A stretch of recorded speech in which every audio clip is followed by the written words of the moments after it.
dneska to sedenie alebo tá konzultácia, aké údaje, alebo čo si sa jednoducho naučila, čo by ti mohlo pomôcť v tvojej praxi a ako teda vidíš to, čo robíš a to, čo si sa teda naučila, že či to je v súlade a je to OK, alebo to vieš nejakým spôsobom zmeniť do budúcna?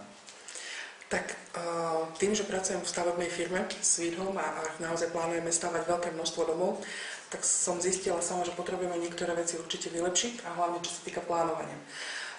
Mala som rôzne situácie, kedy som uvažovala nad tým, ako to plánovanie urobiť naozaj dobre a efektívne. A dnes som našla veľmi veľa údajov, ktoré mi v tomto určite pomôžu. Pretože chceli by sme naozaj sa stať firmou, ktorá bude stavať veľké množstva domov. A to sa už nedá robiť s málo ľuďmi a so zlým plánovaním.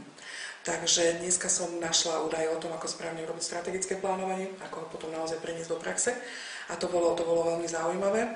A zistila som veľa údajov aj o tom, že vlastne ktoré veci v tom manažmente robíme dobre, ktoré ešte môžeme vylepšiť. A už sa teším na ďalšiu konzultáciu, pretože vidím, že je to ešte kopa bodov a už teraz by som tak nakúkala, že aké tie ďalšie body v tých programoch sú.